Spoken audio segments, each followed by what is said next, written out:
Welcome to Landscaping Podcast. My name is Joel Barnett and I'm your host. And today's episode is with Cam Hainsworth from Abcam Horticulture. Cam runs a maintenance business in Melbourne and been doing that for, I think it was about 12 years, possibly. And prior to doing that, he was working in a couple of wholesale nurseries. So he's got a good plant knowledge background. And now he's working, and not only now, but he started out working on high-end projects as well. So had some good luck to start out with and has continued that on through the business. Now, I forgot to mention it in the podcast, actually, but he also recently won the Nick Van Diemen Award at the Landscaping Victoria Awards, the most recent one. So that was a good result for Cam. He's given Dan Foreman a run for his money in the longest introduction to the longest answer to the first question, but it's actually a good answer because it's really telling the story of how he started. So it was good listening to that, even though it went for a bit longer than average. But then he started to speak about how important it is, not only in the maintenance industry, but just generally is looking after how important it is to look after your clients, because word of mouth is such a big form of advertising and marketing within garden maintenance. So it's almost more important in maintenance than some other aspects of landscaping to really look after your client. And he explains why that is. He also talks about how they're using ServiceMate, the app for project management, and talks briefly about how they use it and the benefits they get out of it. And he's also looking to grow the business. So he's looking at learning from businesses who are more experienced in the areas that he's wanting to move into. And we also talk about the challenges of how you do that, how you grow from having 2 or 3 guys to having more, and how you might have to give up a little bit of your perfection in order to achieve those different goals of having a bigger company. So it's a pretty cool chat with Cam. So hopefully you enjoy this chat with Cam Hainsworth. Cam, thank you very much for joining us on the Landscaping Podcast. My first question for you is, how did you start in the industry?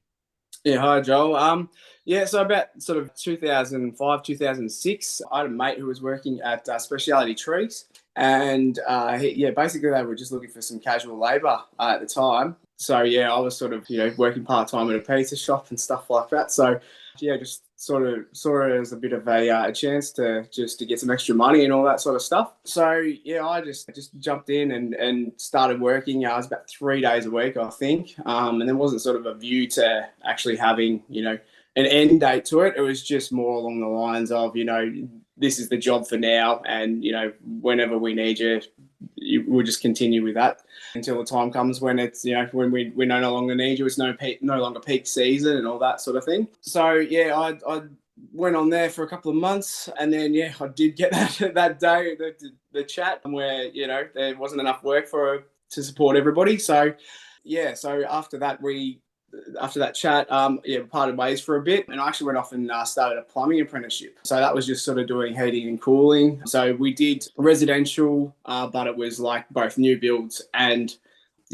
existing structures and all that sort of stuff.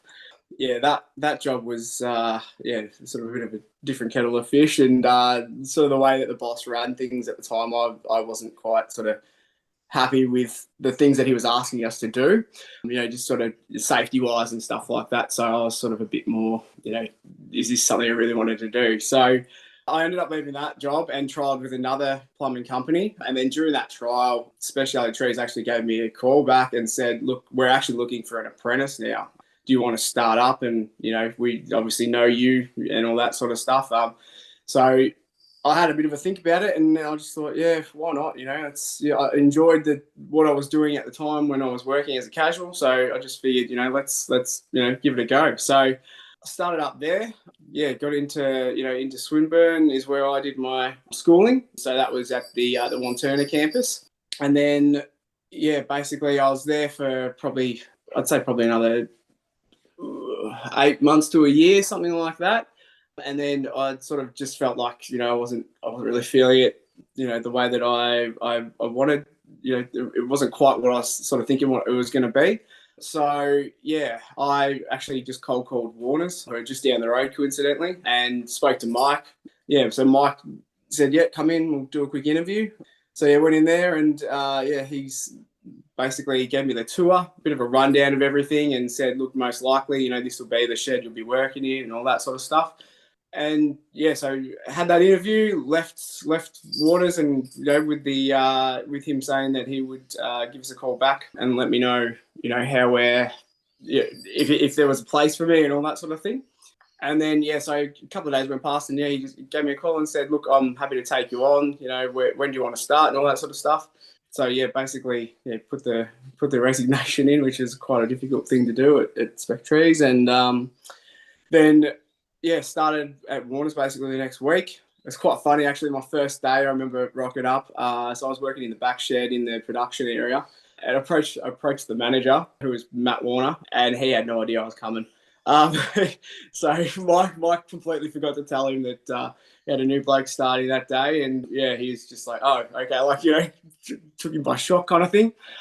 So it's basically stayed on there for about 7 years in total. So I finished my apprenticeship, and then I would just ended up being sort of, I guess, like a floater. So that at Warners, they've got a whole range of areas that they do. So there's prop, there's the smaller production side of things. There's also the larger sort of stock, like sort of 40 centimetre, 50 centimetre, that sort of thing. And then they also have a site down the road, or they've probably got a few other sites at the moment, but there's a site down the road closer to Narre Warren, and that's basically sort of hydrangeas and all those sort of stuff, tens of thousands of that sort of thing. So I basically shifted between where I was sort of needed, and if somebody needed help in a particular area, I'd just jump in and fill that sort of role. So it was quite a sort of a multitasking sort of the role that I had sort of thing. So I had to know a bit about everything really, and all the areas. So so as I said, I was there for about 7 years or so. During that 7 years, I sort of got a little bit restless, if you could put it that way. And my sister-in-law was actually working for Linfox at the time, and she rang me up and said, hey, we need some people to jump on one of the fencing teams for the Grand Prix.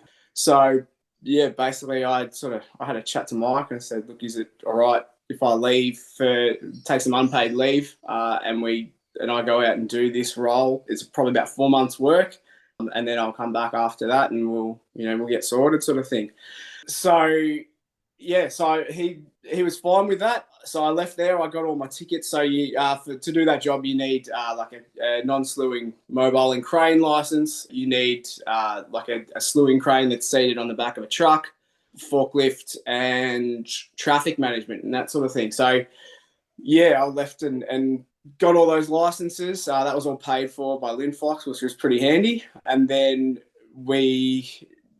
so that was sort of just prior to the event sort of starting, and then we basically commenced set up. So basically that job involved, all the concrete barriers that you see for the debris fencing. That was our job basically. So the guys would drop in concrete barriers, and they're all GPS located where they need to go.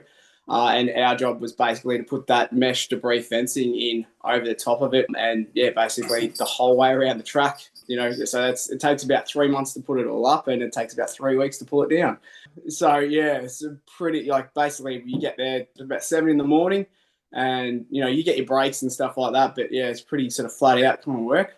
And then packing down was even quicker. It's just basically rip it out and get it down as quick as we can to get it back open to the public. So it was quite an experience. It's something I'm very thankful that I got the opportunity to do, because it's quite hard to get a job doing that. I was just, as I said, just lucky that my sister-in-law was working at Linfox at the time. So finished all that up and then went back to Warners. And then I was just, working along one day, and Mike actually came up to me and said, so Barry Teese from the Greenery is looking for somebody to come in and trim all their topiary they're selling in the actual nursery itself.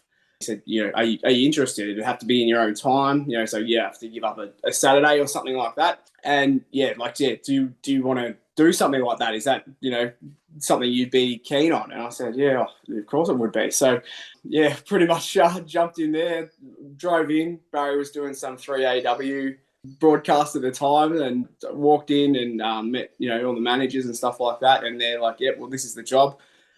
And basically started trimming away, and some of the I just immediately I felt the pressure, because it was sort of like, you got to do an excellent job, because the saleability of this plant is, is on your shoulders pretty much, and looking at some of the prices, like on one slip of the shears, it could be a disaster basically.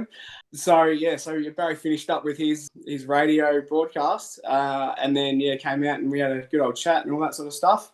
So basically, I spent the day there trimming, and then there was a couple more bits and pieces to do. So I just, I said, look, I'll come back next Saturday. I'll finish you up, and that sort of thing. And he was fine with that. So yeah, the week rolled around, and came back and did those bits and pieces for him. And then he just sort of said, are you keen to take on anything else? Do you want extra work or anything like that? I said, look, if there's stuff around, then why not? So anyway, long story short, I guess that just sort of turned into, he just kept feeding me work. So I ended up basically doing all the topiary and stuff, as I said, in the nursery. So both at Heidelberg and Templestowe when it was still open. And then that turned into maintaining the car parks there. So they had quite a good sort of selection of plants through their car parks, like display gardens, which, they're really fortunate to have that, because you can point to a plant in a nursery and say, hey, this is a Waterhousia floribunda. It does this and that and whatever. But unless you see it in the flesh and you can see what it does down the track, it might mean little to a customer coming in and they've got no idea what it is or what it does or anything like that. So in that regard, they're really fortunate. So Barry basically put the trust in me to sort of trim all their hedging and all that sort of stuff in the car park, and then it just it grew from there, really. So I should say, I ended up sort of working at his property out in Kew, which was like just an insane house. Like, it's just absolutely amazing, just detailed down to the last, minute sort of specimen. And then they actually started handing out my number to clients or customers that would come in looking for, bits and pieces to be done. So basically I was still working 5 days at Warner's at this point, and then it was just getting I do every Saturday would be like either at the greenery or it'd be like a greenery related customer that would that pass my details on to. And then it just got to the point where I was working 7 days a week. I literally even remember I think it was a Friday at Warner's, I actually scheduled in a client at my lunch break at Warner's to try and run out and get this job done just quick as, and then get back to Warner's and finish the workday at Warner's and that sort of thing. So it was just getting beyond managing. It was 7 days a week, and it was just crazy long days, and I just didn't have a chance to myself, kind of thing. So I approached Mike and I just sort of said to him that, would it be all right if I could sort of cut down to 4 days? And so I've got this thing on the side, and like if I could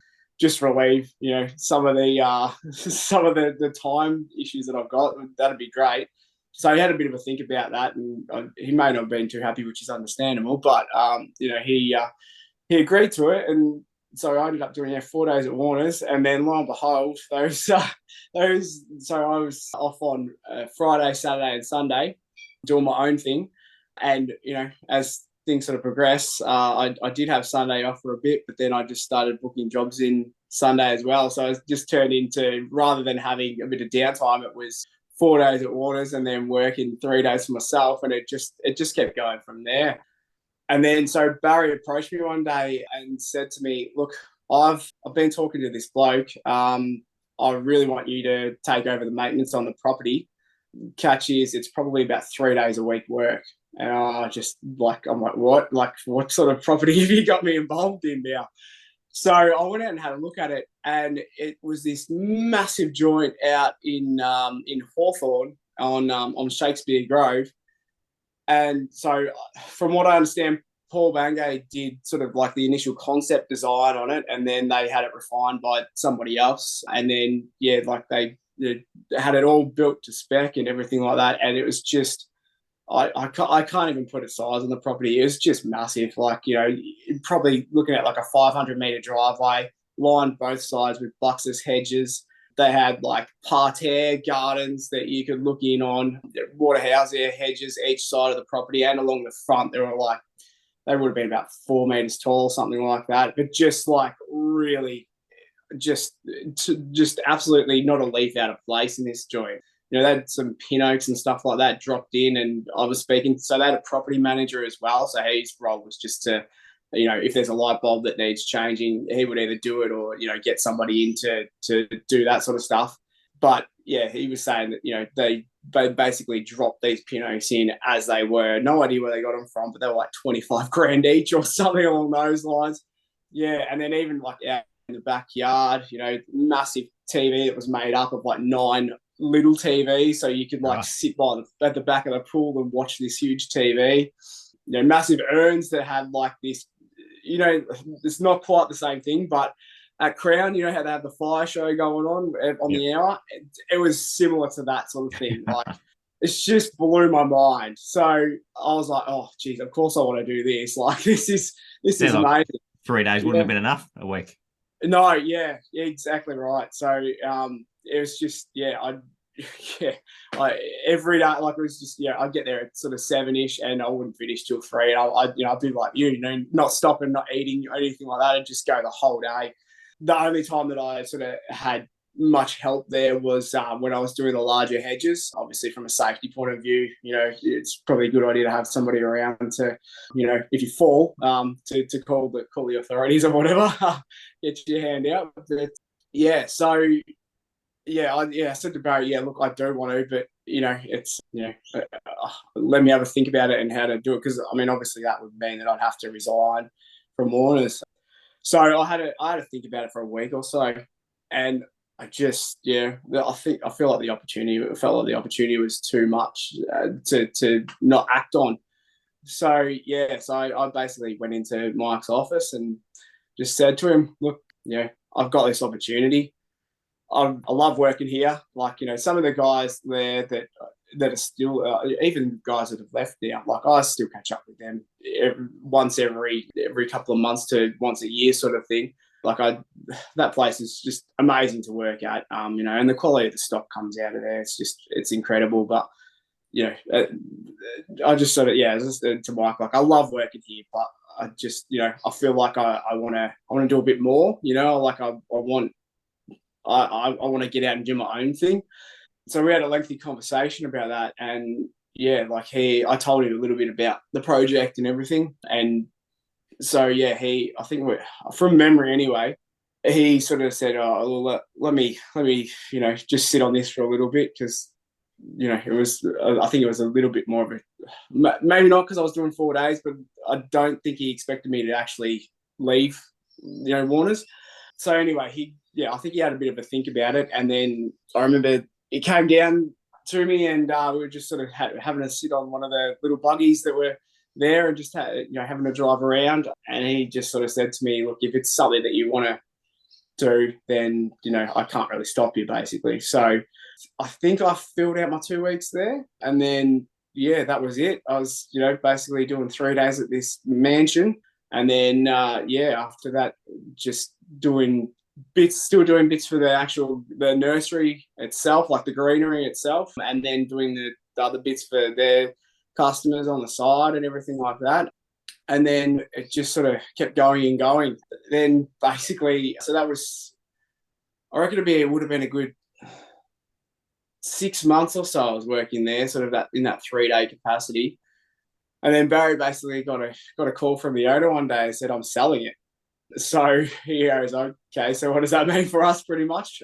And he said, "Well, I'm selling it to somebody who's, you know, from overseas, basically. I believe that they've got their own guys that they want to bring in. So, you know, your services won't be needed any longer." And it actually set the record at the time for the price. So I can't remember what year it was, but it has been sold again since then. But it went for about $20 million. It was on the news and all that sort of stuff. So it's just, you know, even watching it, like it was actually quite a proud moment seeing like the gardens on the news, and I'm like, yes, I did that. Like, how good's that?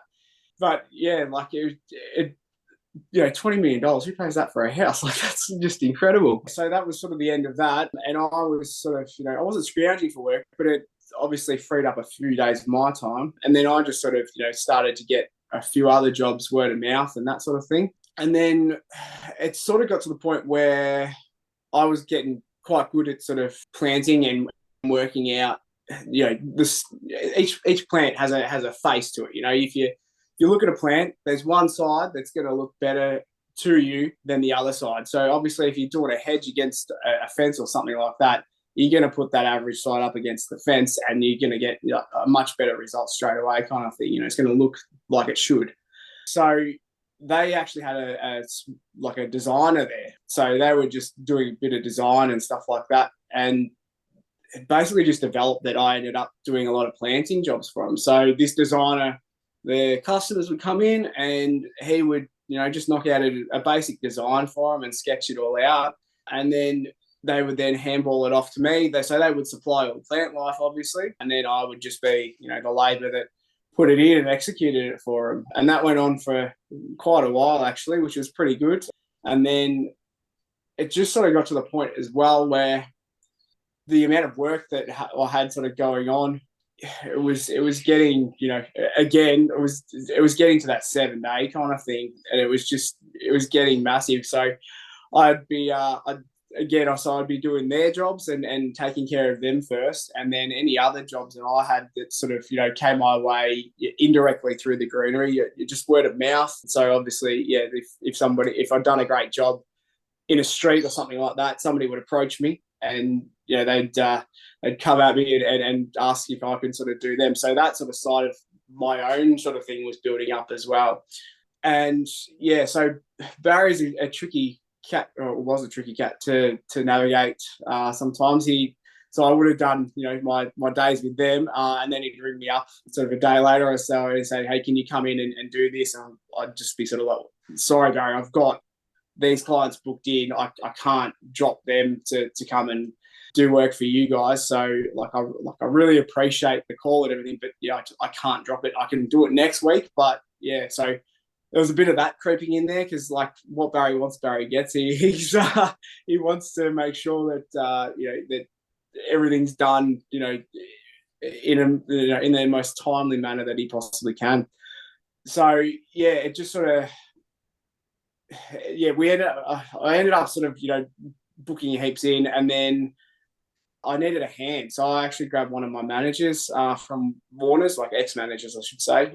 And so basically we ended up knocking out a couple of my jobs in the morning, and then going to Barry's, and then knocking out what he needed done. And then we, so during that period, he sort of, basically started chatting with this guy that I brought along, and basically kind of worked out that when I wasn't able to do stuff, he was happy to take it on. So my manager from Warner's was happy to take it on and just do it on the weekend sort of thing. And then we didn't have like a sort of a falling out or anything like that, but it just sort of ended up being, over time, over the months, that this other guy would sort of do the brunt of the work basically, because I couldn't fit it in anymore.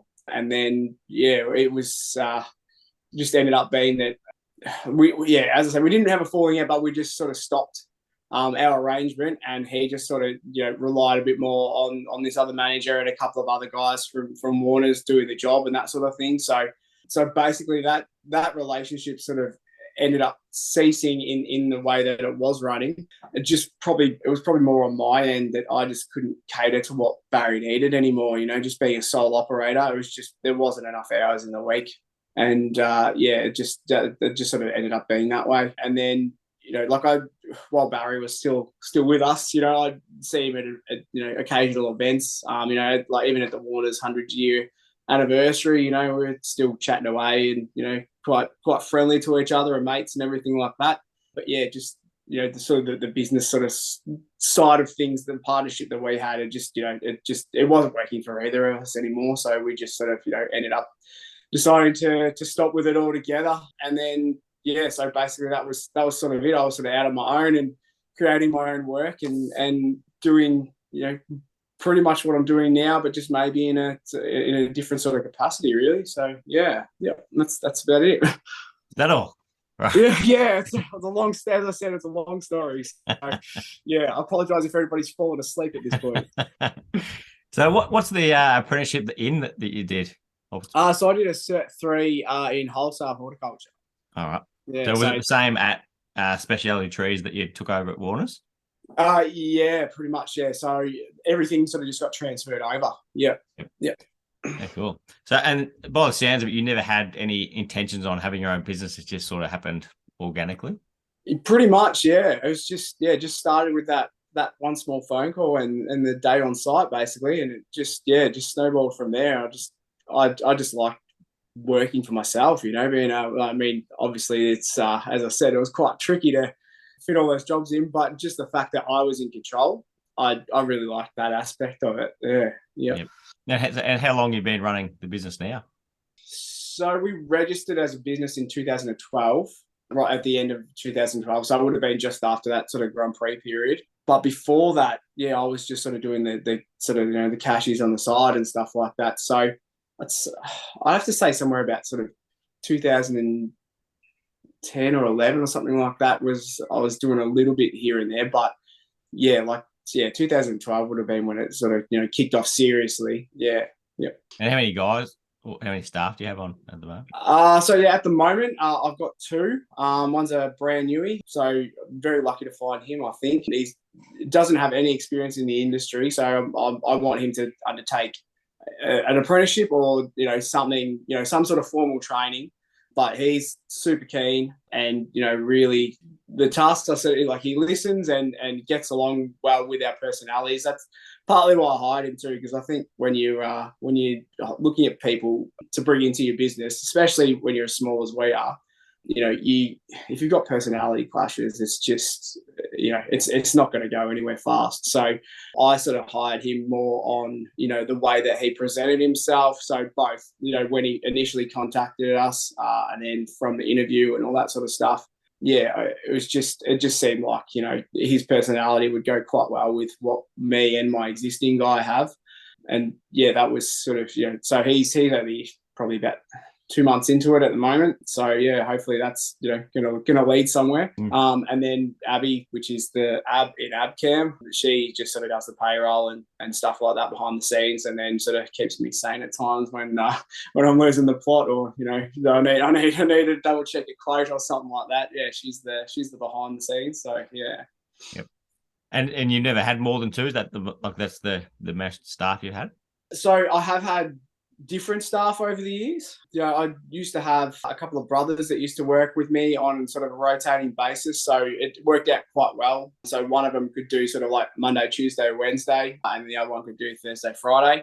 And then I have had a couple of other guys, crossing over in that period and that sort of thing. I think at the peak of, I don't even think we're at the peak at the moment now. I want to get a little bit bigger than what we are, but yeah, probably. So that was me and three other people working on a project, but it wasn't anything sort of serious. It was just sort of like, this is the project I've got going on at the moment. I just need extra hands to get it done, sort of thing. So yeah, so pretty much the way we're structuring up at the moment, is obviously myself, I'm doing all the admin side and everything like that, and still on the tools every day. But I've got now these two other guys, and it gives us so much more flexibility that I can send my main guy off, and I can get him to knock out a couple of jobs for us, and I can trust in him that he'll get it done pretty close to what I'm after. Keep the client happy, which is that's the most important thing, isn't it? If your clients aren't happy, then there's just no point doing it. You may as well stay home and do your own garden, because it's just you really, and that's something that I'm super passionate about in regards to. You have to let the client know what's going on. You've got to have great communication, and you've got to make sure that you're looking after their needs. If you're not, as I said, you may as well not be doing it. You've just got to make sure that they're your top. You are looking after their garden, but they're your top priority. And if they've got an issue, I'd like to think that they would come to us and chat about it and bring it up and just. Yeah, I'd rather hear that if there's an issue, I want to fix it. I don't want to put under the rug or anything like that. I want it out in the open, and I want them to be able to approach us and make sure that we're able to cater to what their needs are. Really, yeah. And in garden maintenance, the word of mouth referral is that's probably one of the strongest industries that happens in, because Exactly. there's not that many good maintenance companies around. So that's the Yeah. best way to do it. Yeah, that's it. Exactly right. It's yeah. I'm sorry. So I'm a Landscaping Victoria member, and we do obviously have our stuff on the Landscaping Victoria website, but I've never advertised. Literally every job we've gotten, aside from a couple from the LV website, has been word of mouth, and it's I think that's the best way to do it, because you obviously need to manage your clients' expectations and all that sort of thing. But if you're getting a cracking referral from an existing client, there's no better way to go about it, really. It's it's great that way. So yeah. And what are your Saturdays and Sundays like? You still working both of them? No, no, I'm done with that. It's I've got 3 kids, and I drew a line in the sand basically. Probably it was during that COVID sort of time. So I just basically said that it was, I just didn't want to do Saturdays and Sundays anymore. So I've got a 10-year-old, 7-year-old, and 5-year-old. The 10 years of having a kid is just gone before my eyes, sort of thing. So I'm just like, you know what, I need to stop, and I need to appreciate these moments. Like Monday to Friday, I'll do a 16-hour day or whatever it is. So, whatever it ends up being on the tools, and then come home and do the admin, whether it's quotes or going over the books or anything like that. I'll get that done. My wife understands all that sort of stuff. But then on the weekends, I'm, as much as I can be, I'm theirs. That's our sort of time together, and I'll make sure that we make the most of it, kind of thing. So it's I just you just have to have that balance, because otherwise, there's what's the point of having kids, if you're not around for them, and you can't be there for them. There's not much point in being a father if you're absent all the time. So Yeah, yeah, it's a bit tricky one, because you want to work a lot so that you can provide for them, but yeah.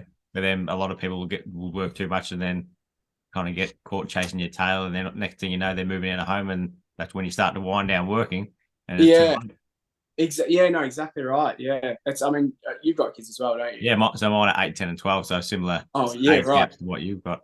Yeah, right. Yeah. So yeah, I mean, you understand, like, it's you absolutely want to do everything you can to provide financially for them, but at the same time, that also steals time Mm. from your time with them. So if you're missing out on that, you can't get it back, can you? So Yeah, yeah, yeah, and that's the work-life balancing. It's not exactly the same for everyone, so it's no, do what's right for you and your family. yeah, exactly right. Yeah, it's if you when you're younger, like I was, it doesn't matter so much that you're working 7 days a week, but when you're getting into your late 30s, early 40s, that sort of stuff, it's sort of, I think for me anyway, you sort of figure this stuff out as time goes by. I mean, as I said, everybody's different, but it can be quite a tricky thing to navigate, really. Yep. Yeah. So it sounds like you started on the high-end projects. So Mm-hmm. there weren't a lot of ones where you just mowing lawns and that was it. Like, Yeah. is that right? Like, you've gone pretty much the good ones to Yeah. start with. Yeah. So it's a bit of a roller coaster in that regard. So we, definitely did start on the high end projects, and then definitely there was a bit of a down spiral a little bit, that there has been some shitty gardens we've Yeah. looked after, but that was just to make ends meet. It's sort of you got to pay the bills somehow. Yeah. Yeah, and that's something. I mean, I don't want to bring it up and traumatize anybody listening, but going back to those years of COVID, I feel like, so we were basically stopped working for about sort of 5 to 6 months over that sort of 2-year period, and there was probably another further, I reckon it was maybe a month or two, that we weren't allowed to have 2 people on the same site. So it was just a crazy time. But I actually think that time that I wasn't allowed to work, although I was going insane, and it was just looking after 3 kids and trying to homeschool them and all the rest of it, to take that forced time out of the business, it enabled me to have a bit more of a bird's eye view of what I wanted to do and what I wanted to achieve. And yeah, so during that time, I was sort of able to have a think a bit more and just, I just worked on, I just thought, do I really want to be doing this job as opposed to this job? And, I'd rather be working because I feel like I don't want to, gloat or anything like that, but I feel like I'm beyond going out and whippersnipping someone's, knee-high lawn and all that sort of stuff. And I've no interest in doing that, to be honest. Like, it's nothing I've ever wanted to do.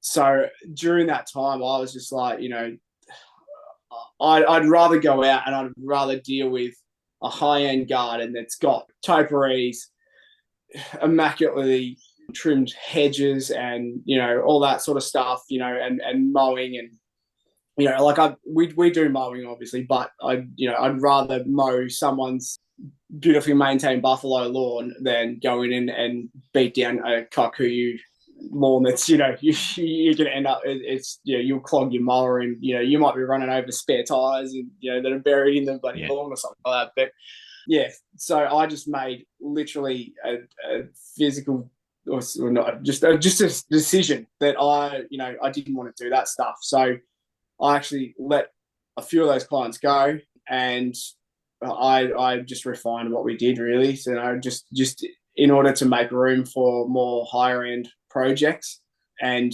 I want to sort of cater more towards someone's sort of vision, I guess. So as I mentioned in the pre-chat, I've never met him. We do a fair few now of Ben Scott's jobs, and like it's really like I love, like, Ben has a very distinctive palette that he uses, and it's always a pleasure to walk into whoever's constructed it, like whether it's Greener Visions or somebody else or whatever.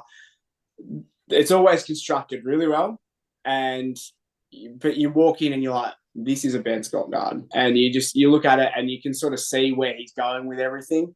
But then even if I'm not 100% on something, like even like the height of a hedge that because obviously they're small plants when they grow in and they need to be trained, I could just flick him a message and just say, look, is this how you would envision that? Or, even like, because I feel like he communicates very well with the homeowner as well. The homeowner's generally teed up on it as well. So I can just have a quick chat with them and just say, this is where we're at now. Do you want to lop it off at this height, or do we want to get it a little bit taller, or what's the long-term goals here? So not just going in and having a 2-hour look around and thinking like just a very short-term kind of vision for it. I want to go in and I want to be thinking, in the next 6, 12, 18 months, where are we looking at what are we looking at with this garden? And then how do we get there? So yeah, I reckon that's the difference between like a standard garden maintenance company and the high end one, is that you're actually thinking longer term, like you say, because most people would just go in and see a hedge, so they trim it so that there's no leaves sticking out, but they don't really think about how high it's supposed to get and how that works with other plants within the garden. So I think it's awesome that you do that.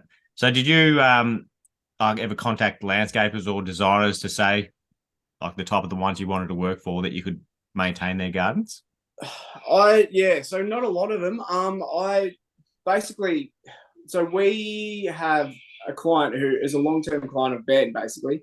And so Ben had a photo shoot at their property, and he went in, and they are these clients are the loveliest people in the world. Like, they're just absolute dream to work for. It's just the ones that you picture in your head. If you could carbon copy these guys and paste them into everything, like they're exactly the clients that you want to work for. So Ben did a photo shoot in their garden, and they were just chatting about it, and the owners brought up that we were doing the maintenance, and then Ben actually called me and sort of, I guess, check my references. And then, so from there, Ben just sort of been trickling us a few jobs here and there, sort of thing. We did do a little bit, I should say I did a little bit, sort of when I didn't have any employees, on fir white gardens for a little while, but that didn't really sort of work out how I thought. So yeah, but I'm quite happy to, if there's a designer listening or whatever, if we can help you out, then I'm happy to do that. But yeah, it's just, for us, it's about sort of executing that vision that somebody's had. You can spend, 50 grand, 100 grand, or even if you spend 10 grand on a garden and you pay it no attention, it may just end up as, overgrown rambles, and it's a complete waste of time, money, effort, all those things. Even the plants themselves, it's a waste of. Like somebody's put time in at a nursery to graft them or bud them or whatever and grow them on. And some of those plants might be 5 years old, 10 years old before they even make it into the ground. When you think of all that time and energy and resources that have been wasted on it, then it's what's the point of it? You may as well just left it how it is. So if you don't have somebody to come in, if you aren't able to do the job as a homeowner yourself, and you don't have somebody to come in and execute that vision, then there's little to no point in doing it. Yeah, if I've said it once, I've said it a million times. Garden maintenance is the most underrated aspect of a landscape project. We just make you look good, John. That's all. It'll start with the designer anyway. Yeah, well, that's true. Yeah, exactly. So how do you go about like pricing for a project? Do you have like an hourly rate that you work on, or do you quote projects to look after them, or is it different for each project? Yeah. So we've got sort of two ways that we go for pricing and all that sort of stuff. So we do a little bit of softscape, and so I'm not a designer. I don't call myself a designer, but I know enough to put together a sketch, and so we use Morpholio for our sketching stuff, which is like it's pretty good basically. It doesn't cost the earth, but it's it's enough for me to get what's in my head out and for the client to see it if they want to. So the process with our sort of softscape stuff is I'll do a written description basically, and I'll just sit there and write it out, and then I'll send that through to the client. And then if they want me to sit down and sketch it out, I'll then put a bit of a charge on that. So it's just a few $100 basically. It's just more the fact that I can type out something quite quick in that written description. But whereas if I'm sitting there and I'm drawing it out on the iPad and whatever, it takes a little bit longer. And, obviously that takes away from time doing something else. So I've got to financially, I need to charge for that. And then I think, as you said as well, it helps sort of screen out some of the tire kickers. So yeah, I do that. And then basically once we've agreed on the scope of the works and everything like that, I then do like a fixed price quote basically. So I'll work out how many days we need to do the job, plant quantities, soil amendments that we might need to do, mulches. If they want irrigation, we can chuck in irrigation. All those bits and pieces that you probably deal with, but just that's all you guys do, obviously. So yeah, we sort of do that, but on a more basic level, I guess. And then so all that sort of softscape stuff is a fixed price quote, basically. So in terms of our garden maintenance side of stuff, we do charge by the hour, and generally it's a 2-person crew, unless so obviously with the amount of employees I've got, 3 being an odd number doesn't quite translate into to 2 on site sort of thing. So at the moment there's a little bit of hand holding with our new guy, just to make sure that he's comfortable in what he's doing, but then I can also teach him the ways that we want to go about things. So we have I have basically sort of documents that outline it. So from when the job's booked in right through to job completion, there's about 20 steps in there, and that's sort of how we go about things. So when we arrive on the doorstep, we ring the bell, let the occupants know that we're there, because I don't want people looking out, freaking out, being like, oh God, there's someone in my backyard, that sort of thing. And then basically the way we go about things, it's all listed out, sort of thing. So getting back to the pricing, to your original question, we basically have a 2-hour call out fee, and that's our minimum charge basically. And that's more because there is a lot of travel with our jobs, and so if you're starting somewhere in Mount Waverley, and then you've got to jump over to Glen Iris or something like that, there's a bit of travel there, sort of thing. I'm not going to go out, I'm not going to spend an hour and a half and charge for an hour and a half, because you shoot yourself in the foot basically.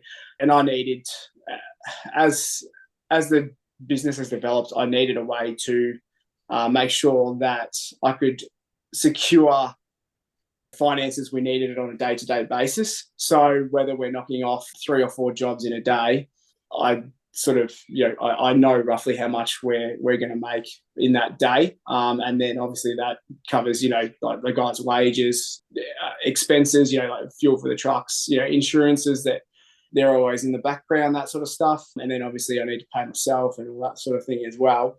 So I can sort of work out from that. And I actually do like a bit of a spreadsheet. So I will it's usually about every quarter, I plug in like sort of all our clients. So say, for example, so I break everything into 4-week intervals. So basically we have fortnightly clients. So they run in week 1 and week 3. And we have monthly clients. They're usually in week 2. And then usually that 4th week is a little bit open for, if we've had rain or if I want to book in a bigger job, like a softscape job, that's generally where that'll fall in. And so I've got that in the spreadsheet. And so just for example, if we're doing for week 1, we've got 3 jobs a day for 5 days, it's 15. I'll work out how much I think we're going to make off that week. And then that enables me to sort of budget if we need to replace tools or anything like that, any sort of, emergency costs that might come up, that sort of thing, and deal with cash flow a little bit better. That's how I'll sort of run things. So yeah, but everything sort of comes off that 2-hourly sort of minimum charge kind of thing. So there are instances where we might go over that, but I try to keep it to that 2-hourly interval so the client knows what to expect from, a payment sort of standard. But then also, as I said, it helps me on the other end as well. Do you have, with your regular clients, do you like send them an invoice every time you've been there, or is there like a direct debit? On the spot, yeah. So we use ServiceMate, and so it's really good in the way that so my main guy has his own iPad, so he runs off that. The reason why for an iPad is because I don't want him standing in someone's like yard on his phone and might look like he's on Instagram or something like that. It's, I want him to have the iPad so it looks a bit more professional. And then, the homeowner, if they are looking at him, they're going to be like, okay, he's not scrolling Instagram and wasting time and all that sort of stuff. So, or he's just looking at Instagram on a bigger screen. Yeah, well, it could be. Yeah, exactly right. Yeah. I hadn't thought about that one, but I might have to get onto it and make sure there's no Instagram installed on it. So ServiceMate enables me to just literally allocate jobs to each one of us. So whether we're working as 2 people on a job or 3 people on a job or 1 person on their own, I can just allocate that out to them. And then ServiceMate, literally, they'll get an automated reminder the day before to remind them of the time that we're coming. And then when you're actually on the way, you go into their job card and you can just send them a quick text saying, hey, whoever is from Abcam Horticulture is coming. They're approximately 10 minutes away or whatever. And then that gives them a bit of a time frame to when they can expect us and, all that sort of thing. Because I just look at things like, sometimes you get a heating and cooling guy out and they say, I'll be there sometime between 8 and 12. Yeah. And I'm like, why the hell am I waiting around 4 hours for somebody to show up? So I've never liked that. And that's not the way I would ever want to treat somebody, the half of their clients aren't even home when we come, so they trust us and to basically come into their property and do what we need to do and leave. And, they provide us with access codes and keys and all that sort of stuff. So that's a whole nother thing in its own. But yeah, to me, the more information that we can give our clients so they know what's going on that's absolutely vital. Even when we do an invoice, I'll put as much detail in there as I can and saying, we've trimmed this, we've trimmed that, even to the point of next time we'll need to apply a spring application of fertilizers, or this area here we need to do mulching, or anything like that. I want the client to know everything that's going on in their garden. And a lot of our clients are quite passionate about their gardens as well. So they like to hear what we're doing and there's that sort of thing. Like, there's a bit of a buy-in from their end. So, and it's quite good as well. They might pop out and like we've had clients for 10 years and they're almost like family. So they pop out and have a chat to us and we'll discuss what's been going on in our lives and all that sort of thing.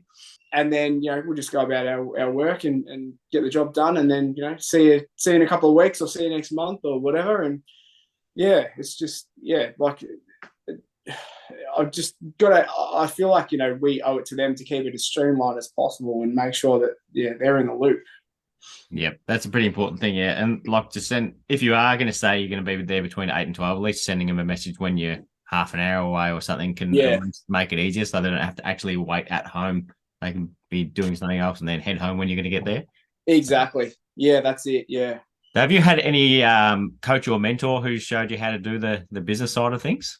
I haven't. No, it's something I have been thinking about. Yeah, I don't know who I'd go to, but I do listen to like a crap load of podcasts, including yours, Joel. So there might be one less listen, next time when this one comes out, because I probably won't want to hear my own voice. But I listen to the Profitable Tradie, which they're a couple of Kiwi guys, and I listen to Lifestyle Tradie as well. And then so they have like weekly episodes that come out. So is that the one who was a plumber, Dr. Drip?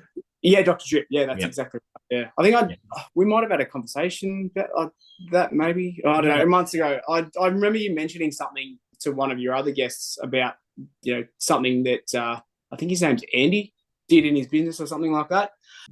And like I think I reached out to you and said something about, I think we listened to the same sort of podcast a little bit. So I listened to that sort of stuff, and just anything that's like loosely business related, I will just consume that like just crazy. Like, like when I got onto the podcasts, that's one of the benefits of like headphones at work, basically. I'll just have one headphone in so I can still hear the boys if they need me, or, all that sort of stuff. But I'll just be listening 8 hours a day kind of thing, just consuming content basically. And then listening to you, I think I've listened to almost every episode that you've put out. So that's not bad. And then obviously the Front Garden's a good one. And then, and I can't remember his name, forgive me, the guy from Water Pro. Clint Adams. Clint, that's it. Yeah. So I listened to his one as well. And then, in terms of like podcasts, that's kind of it. So there's that sort of 5 that I listen to, but also like ebooks while I'm working. So I'll listen to the E-Myth. That's a pretty good one. And what's it called? Oh, forgive me, I can't remember the name of it. It's basically where you set up all your different bank accounts and you have, your Profit First. Profit First, that's the one. Yeah, exactly right. Yeah. So I've listened to that one. I haven't fully implemented it like he suggests, but definitely, I mean, as you sort of said as well, you definitely have that separate account for GST, and then you have one for the business expenses, and all that sort of stuff. So whether you need to buy materials or pay staff or whatever, you have that sort of you've got that all under control kind of thing. And then like when tax time comes up, you're putting away it. So every invoice that gets paid, so I'll go into the bank account every single day and I'll be like, okay, we've got payment from these, I don't know, 3 jobs or whatever. I'll just work out how much we owe in tax and I'll just transfer that straight to the GST account. I don't even think about it for a second because I don't want to get into the situation where we're at the end of a quarter or at the end of the financial year and I'm scrounging to pay it. There's no way I ever want to get in that situation. And the same with suppliers, I mean, a lot of them are cash on delivery anyway, but I don't run accounts. Like I pay for everything on the spot. And as long as that's taken care of and I don't owe anybody any money, that's the most comfortable way that I found that I deal with it, because rather than getting a bill for X amount of dollars at the end of a month or however they'd like to do it, I pay for it up front. And, where that money comes from is my problem. But at least I know that that's paid and I've not got couple of grand in wages or something like that I've got to pay. And then I've also just got this bill from whatever supplier for another few thousand. It's, it adds up pretty quickly. So yeah, if you can sort of stay on top of that side of things, yeah. Yeah, there's I've got accounts with a heap of places because I obviously turn over a lot more, so you have to have that. Yeah, but there's places I haven't opened an account because I don't want to, because I know then I'll have to pay it up front. So then it doesn't just keep building up like that same reason. Yeah. Yep. You mentioned before that the number you had when you had 3 staff wasn't the peak. So you're wanting to have more than that in the future. So what's the future look like for the business? Yeah. The dream goal. I would like to have probably 3 to 4 under me. So another 1 or 2 underneath me. And then that would just give me the flexibility to be able to be either on the tools or working the admin side of things. I think probably having that amount of guys, it would probably steer more towards, me trying to do all that admin kind of side of stuff. Obviously, organising the jobs and all that sort of thing. But I'm trying to figure out how to get there at the moment, to be honest. And that's kind of why, during our exchanges, I asked if you had anybody coming on that was sort of doing what we did. So if there's anybody in that next step that's listening, and they've got those sort of 3 to 4 guys underneath them, how to keep that quality in the work, because I like to, I'd spend time with the guys and get them to do what I want to do, and they do a fairly good job, but it's there's little bits and pieces that you notice as a business owner, you're sort of like, oh, I wouldn't quite have done it like that, but you as long as they're getting 85% the way there, then it's a pretty good sort of benchmark. So if I notice it and the client doesn't notice it, then that's okay. But I might just have not a telling off, but just a quick word and just say, hey, I probably would have done it this way. Is that something we can work on in the future or whatever?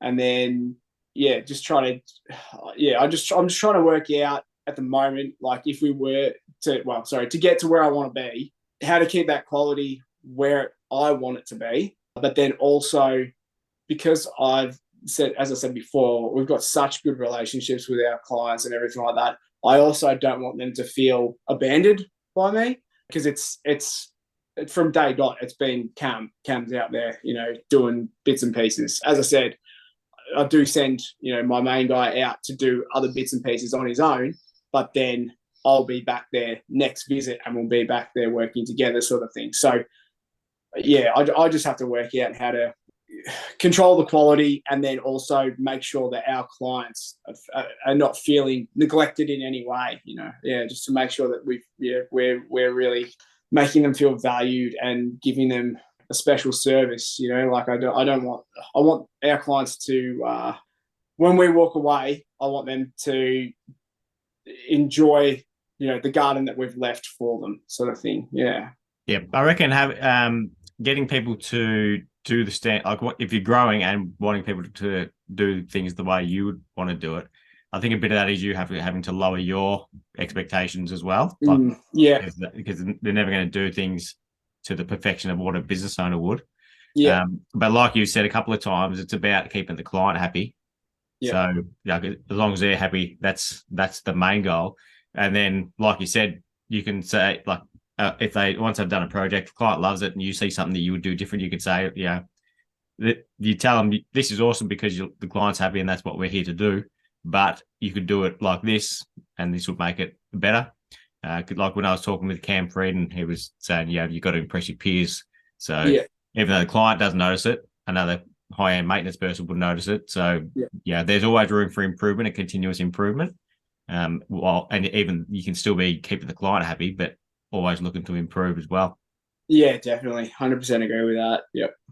You never stop improving. Yeah, exactly. Always on the hunt for better. Yeah. But so that's something that most people, when they grow to a bigger business, they say, but one of the first things they had to do was learn to let go a bit more. And I actually do even find that now, to be honest. It's quite difficult to sort of hand over the reins to somebody else. Yeah. and know that mistakes are going to happen and things. Yeah, it's exactly. gonna cost. It will cost money, but it's taking one step back to take 2 steps forward. Exactly. Yeah. Because it's to get to a point where we want to get to, and I'm sure that you want to get to. You have to put your faith in somebody else at some point, don't you? So, yeah, as you said, it might cost a bit of money, but as long as the outcome is satisfactory, you're getting there, I guess. So, yeah. And my last question for you, Cam, is who do you think would be a good guest to have on the podcast? Well, I would actually love to hear from anybody else who's in the next stage from what we are. So if there's anybody listening out there, send Joel a DM, please. Otherwise, I had a few. Yeah, like if you can get Ben Scott on, I'd love to hear from him. Maybe John or Mike Warner, and then even like some like old school like TAFE teachers and stuff like that. So I'd love to hear like. Probably going to be pretty hard to get onto him because he doesn't even have a mobile phone. But my old TAFE coordinator, I'd love to hear from Mike Calloway, like somebody like that, who's been around the industry forever and a day. Hear some what they've got to say and that sort of stuff. But yeah, I'm happy to pass on any of those numbers to you. Well, it's a bit tricky to pass on Mike's, but I'll try to get in contact with him or something like that if you were keen. So I'll send him a Snapchat message. I'm sure he's on that by the sounds of it. Maybe. No, that sounds good. Yeah, there's some good names in there, so I'll add them to my list. I've got quite a growing list of people I want to get on, but yeah, excellent. It's funny when people say, you've had a lot of episodes, you just run out of people. It's like 1 billion. It feels like there's 1 million people you could talk to. Isn't there? Yeah, they all come out of the woodwork. Yeah. Yeah. But yeah, that was awesome. Thanks so much, Cam. I really appreciate you. And yeah, like I've said a few times, I want to get more maintenance people on it, and because it's an underrated side of the industry. So it's awesome having you come on and hear about how you run the business and the story how you started. So thanks so much for coming on. That's all right. I really appreciate you asking me. So thanks. Yeah.